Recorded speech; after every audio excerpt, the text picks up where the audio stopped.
The killer had only murdered the toy factory owner. When the surrounding toys memorized his face, this decision landed him in serious trouble. For the assassin had a very bad habit. After each killing, he'd take an item as a keepsake. This very act gave the toys a chance to track him down. At first, John remained unaware of the danger. It wasn't until he returned home, showered, and prepared to sleep soundly, that strange events began to unfold. Late at night, John was jolted awake by the doorbell. Opening the door, he found a delivery package waiting. Having made no online purchases recently, this left him thoroughly baffled, perhaps fearing retaliation from enemies.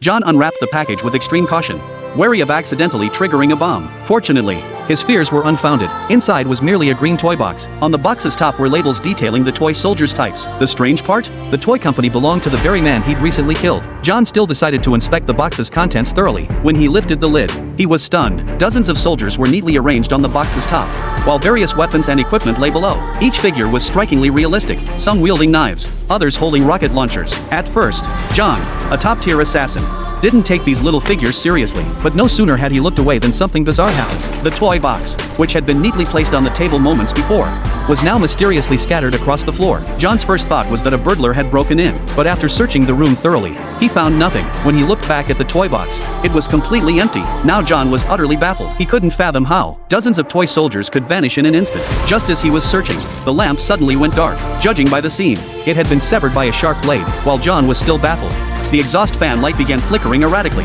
One strange occurrence followed another, leaving John utterly speechless. He slowly approached to inspect further, only to feel a sharp pain in his foot. Pulling it out, he discovered it was the bayonet from a toy gun. Instinct told him danger lurked beneath the cabinet. He scrambled back 2 steps to maintain a safe distance, then crouched down to investigate properly. But the next instant, a barrage of microbullets forced John back into the corner. When he peered out again, the attack shifted to beneath the sofa. This time, small rocket projectiles joined the assault. Uncertain of his attacker's identity, John could only find temporary cover to hide. Only when the area fell silent did he scramble to his feet, rushing frantically to the bathroom. Now John was truly terrified. The bullets themselves were no big deal like tickles, but multiple rocket launches? No one could withstand that. To uncover the attacker's identity, John quickly grabbed a mirror and cautiously pushed open the door, intending to use the reflection for a closer look. Instead, he was shocked to discover, after losing his target, the attacker began firing indiscriminately. John's furniture suffered severe damage, including his favorite table lamp.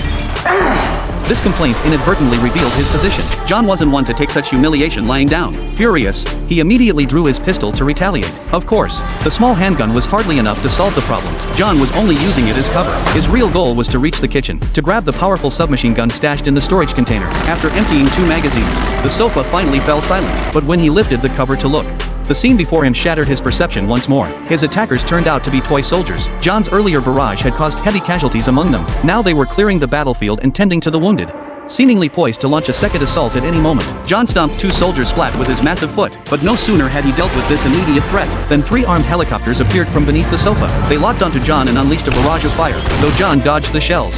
His face was slashed by the blade's high-speed rotation. This enraged John beyond measure. He swiftly grabbed his pistol, focused his mind, blowing one helicopter to smithereens with a single shot. He then slipped into the bathroom amidst the chaos to hide, just as John finished treating his wounds, and pondered how to escape this predicament.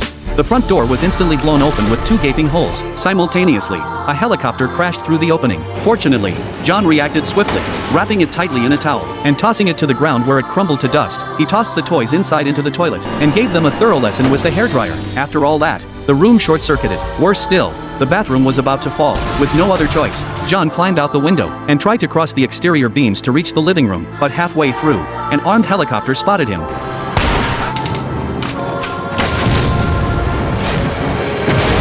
After dealing with the threat, John finally reached the balcony safely. He'd been extremely cautious throughout, never drawing the soldiers' attention. The little guys naively believed John was still hiding in the bathroom, keeping their guns trained on the doorway. This gave John the perfect chance to strike back. Spotting the fire extinguisher and rubber duck, an idea instantly formed in his mind. He activated the rubber duck and placed it in the pool, to lure the patrolling soldiers nearby. He then quietly used the fire extinguisher to block the gunner's vision, quickly taking them out one by one with fire. Once the dust settled, he tossed the toy soldiers into the oven to burn them. Though John's approach was sound, he made one fatal mistake, failing to properly count the soldiers, and John would pay a heavy price for it.